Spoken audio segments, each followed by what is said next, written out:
안녕하세요. 생명과학 2 지식 나눔 강의 시작하도록 하겠습니다.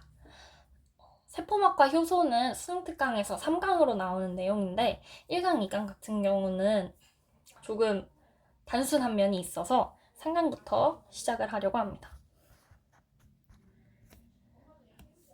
가장 먼저 세포막의 구조에 대해 알아보도록 하겠습니다. 세포막이란 생명활동이 일어나고 있는 세포질 바깥쪽을 둘러싸고 있는 막을 말하고요. 물질 출입을 선택적으로 조절합니다. 또 세포의 형태를 유지하고 세포를 보호하는 역할을 합니다. 주성분은 인지질과 단백질입니다. 아래 그림을 보면서 같이 보겠습니다. 이게 바로 인지질인데요. 인지질 같은 경우는 머리 부분은 친수성이고 꼬리 부분은 소수성입니다. 친수성이라는 것은 물을 좋아한다 라는 뜻이고 소수성은 물을 좋아하지 않는다는 뜻입니다. 그렇기 때문에 세포막 바깥쪽, 세포막 안쪽 모두 물로 가득 차 있죠.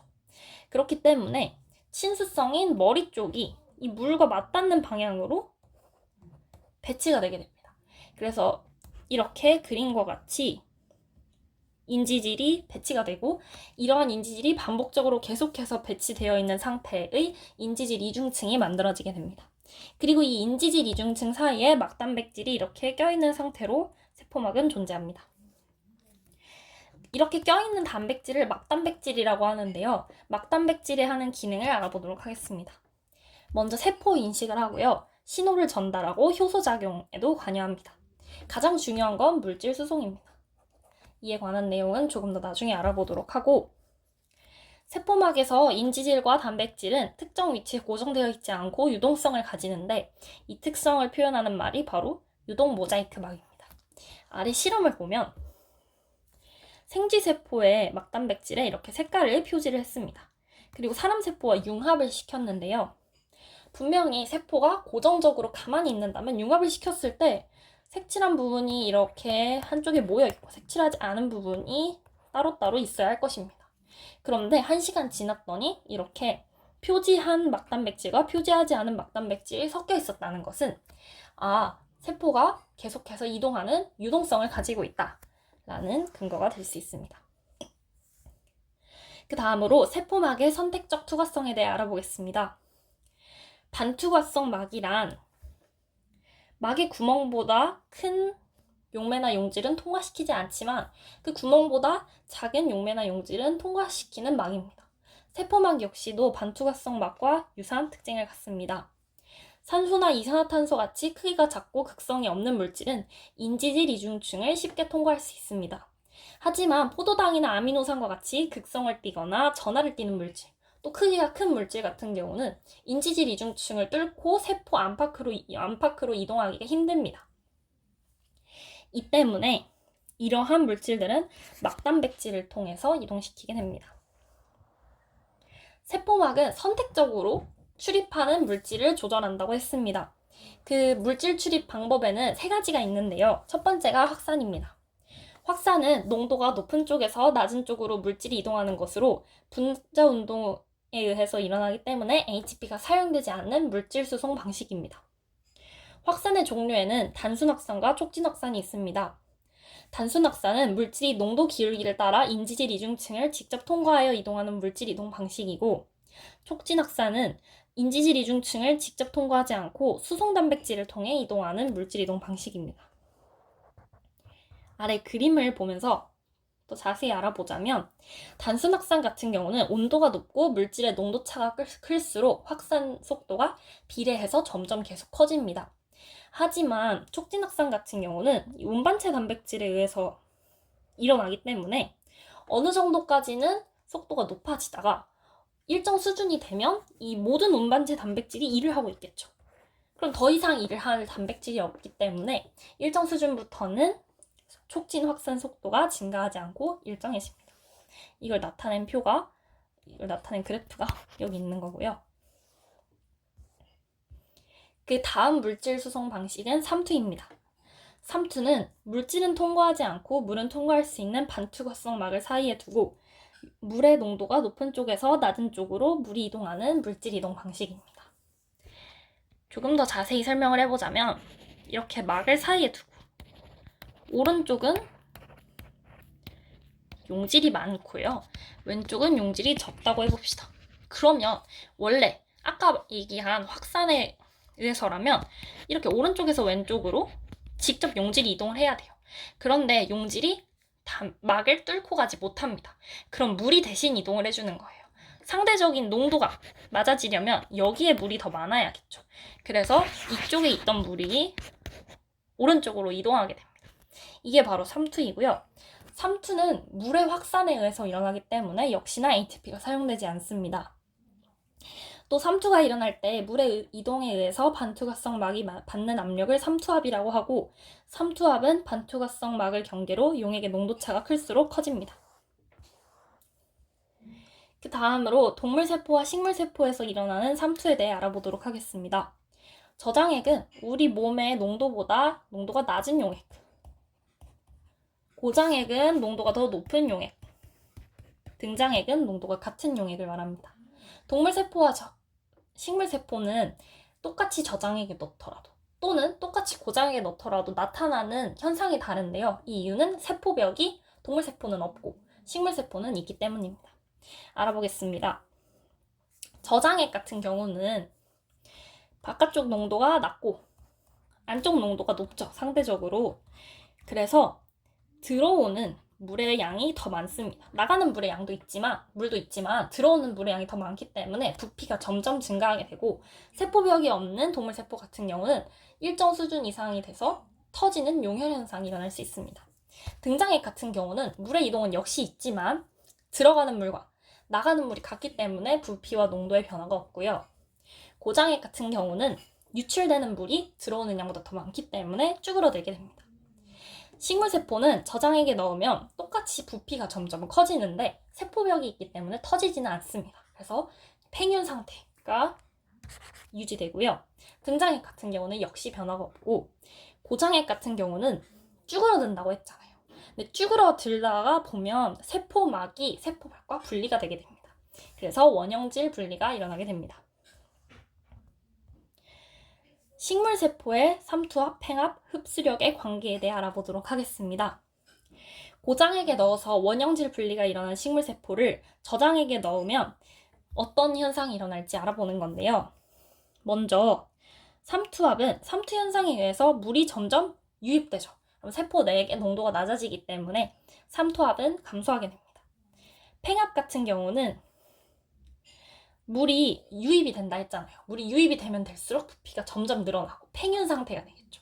그래서 팽압이 증가하게 됩니다. 흡수력은 식물세포가 흡수하는 힘인데 삼투압에서 팽압을 뺀 값입니다. 근데 삼투압은 감소한다고 했고 팽압은 커진다고 했습니다. 점점 작아지는 값에서 점점 커지는 값을 빼면 당연히 감소하는 수밖에 없겠죠. 그래서 흡수력도 점점 감소하게 됩니다. 그리고 이 표에서 삼투압과 팽압이 같아지는 지점이 있는데 이때가 흡수력이 0이 되고 세포 부피와 팽압이 모두 최대가 되는 최대 팽윤 상태라고 합니다.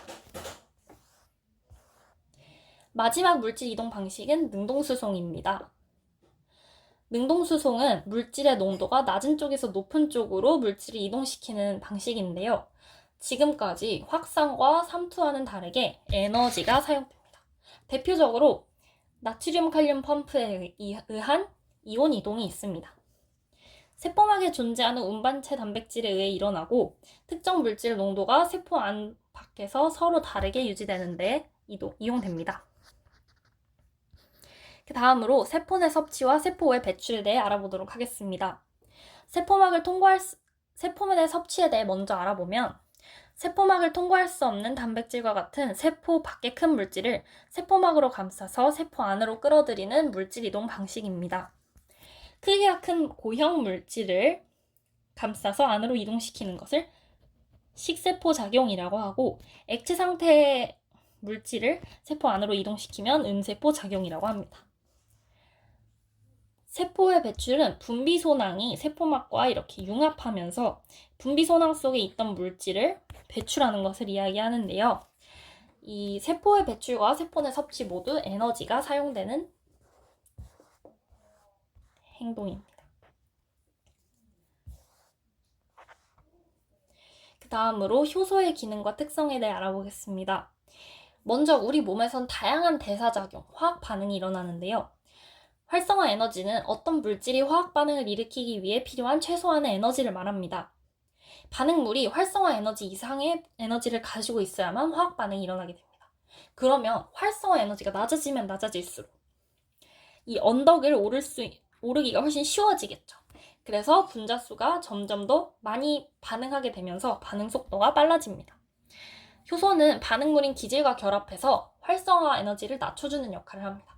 그래서 우리 몸은 정말 뜨거운 온도가 아님에도 불구하고 여러 가지 화학 반응이 일어날 수 있죠. 왼쪽 표를 한번 봐보면 효소가 없을 때 활성화 에너지는 기역입니다. 근데 효소가 있으면 활성화 에너지가 니은으로 줄어들죠. 그럼 이 언덕을 오르기가 훨씬 쉬워지겠죠. 그래서 반응 속도가 빨라지는 것이라고 볼 수 있습니다. 효소는 기질과 결합하는 활성 부위를 갖고요. 기질과 결합해서 효소 기질 복합체를 형성하면 반응의 활성화 에너지가 낮아지게 됩니다. 또 중요한 특징 중에 하나는 효소는 반응에서 소모되거나 변형되지 않습니다. 반응이 끝나고 나면 걔가 또 다른 애랑 결합해서 또 다른 반응을 일으킬 수 있어요. 그리고 기질 특이성이라는 특징을 갖습니다. 아무 기질이랑 결합하는 게 아니에요. 그림을 보면은 육각형, 오각형입니다. 그러면 엿당은 낄 수 없겠죠. 설탕만 낄 수 있는 겁니다. 그래서 이렇게 딱 모양이 맞는 기질하고만 결합할 수 있다. 이거를 기질 특이성이라고 합니다. 효소는 단백질 성분만으로 활성을 나타내는 아밀레이스, 펩신과 같은 소화효소가 있는 반면에 대부분의 효소는 단백질 성분인 주효소 그리고 비단백질 성분인 보조인자가 함께 있어야지 활성을 나타냅니다.